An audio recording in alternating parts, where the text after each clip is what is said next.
할렐루야, 예수님의 사랑으로 성도 여러분을 사랑합니다. 요즘 우리나라는 대통령 선거에 온 관심이 쏠려 있습니다. 앞으로 5년간 5천만 국민을 대표해서 국정을 운영하는 대통령을 뽑는 일이니 당연히 모든 국민이 관심을 가지고 신중하게 선택해서 빠짐없이 선거를 해야겠죠. 가끔은 여러분이 저에게 물어옵니다. 목사님, 누구를 뽑아야 좋겠습니까? 하나님이 누구를 뽑으라고 하시나요? 목사님은 누구를 뽑으실 건가요? 그때마다 제가 하는 대답이 있습니다. 성도님이 고르셔야죠. 후보들의 공약을 꼼꼼하게 살피시고 최선일 수는 없겠지만 차선이라도 아니면 차기라도 꼭 투표하세요. 도저히 감이 안 오면 하나님께 기도하세요. 그래서 마음이 더 가는 분에게 꼭 투표하세요. 저는 알아서 제 마음이 가는 대로 투표하겠습니다. 알려고 하지 마세요. 단 내가 택한 분이 되면 좋겠지만 내가 택한 분이 안 되었다고 해도 너무 열받지 마시고 절대 이민 가지 마세요. 그럴수록 눈 부릅뜨고 대통령 되시는 분이 잘하는지 못하는지 지켜보셔야죠. 그리고 가족 간의 투표 문제로 싸우지 마세요. 투표는 자식도 부모도 없으니까요. 그런 말씀을 드렸습니다. 왜 이렇게 선거 때마다 국민들의 마음이 갈리고 심지어 가까운 사람들 사이까지도 갈라질까요? 간단합니다. 사람들의 생각이 다르기 때문이죠. 또 하나 완벽한 사람은 없기 때문입니다. 모든 국민이 다 한마음으로 존경하고 인정할 수 있는 능력이 있으면 좋겠지만 그런 사람은 이제까지도 지금도 앞으로도 없을 것입니다. 더구나 그런 후보자를 선택하는 기준도 사람에 따라 천차만별이기 때문이죠. 결국 다른 후보보다 단 한 표라도 더 선택받는 사람이 선거에서 이겨 국정을 이끌게 되는 것입니다. 그러니 여러분, 내가 택한 후보가 선거에서 이겼다고 내가 이긴 것도 아니고 졌다고 내가 진 것 아닙니다. 단지 국민에게 조금 더 선택받았다는 것일 뿐입니다. 이것이 민주주의 다수결의 원칙이죠. 그런데 하나님의 나라에서는 다릅니다. 하나님께서는 하나님 나라의 리더를 택하실 때 다수결로 하시지 않습니다. 사람이 선택하게 하시지 않았습니다.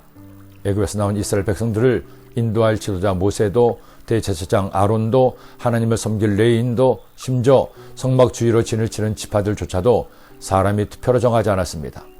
훗날 이스라엘 왕국이 세워지고 왕을 뽑을 때에도 사람이 투표로 택하지 않았습니다. 하나님께서 정하셨습니다. 왜 그런가요? 오늘날 민주주의 국가는 그 주권이 국민에게 있습니다. 그러게 그 국가를 운영할 리더를 국민이 뽑는 것이죠. 그런데 국민 전체의 총의는 가장 중요하지만 그렇다고 해서 그 총의가 항상 옳은 것은 아닙니다. 사람은 자신의 내일 일도 알지 못하니 어떻게 내가 잘 알지도 못하고 후보자 자신이 알려주는 것만 알게 되는 국민들이 가장 좋은 선택을 하는지는 아무도 알 수 없기 때문입니다.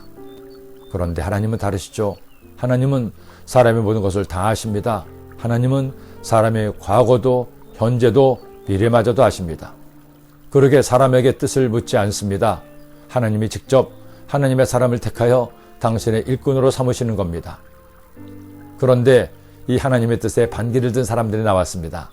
레위 지파의 고라와 르우벤 지파의 다단과 아비람이었습니다.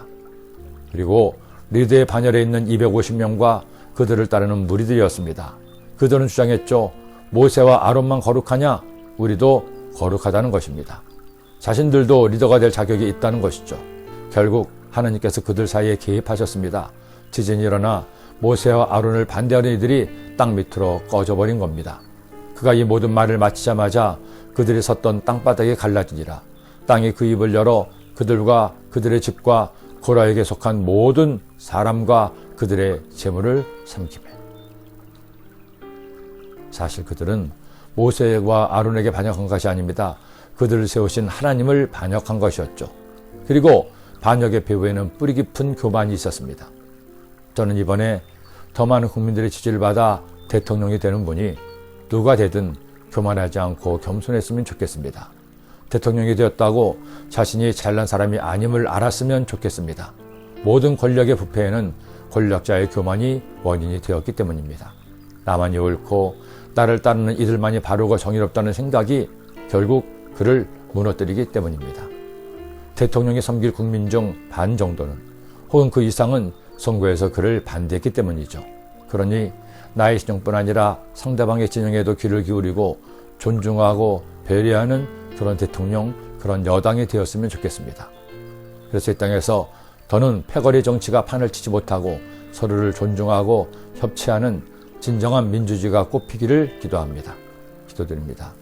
사랑의 주님, 고라와 다단과 아비람처럼 교만해서 자기를 자랑하는 것이 아니라 모세와 아론처럼 겸손하게 주님을 섬기는 하나님의 자녀들 되게 하여 주옵소서. 예수님의 이름으로 기도드립니다.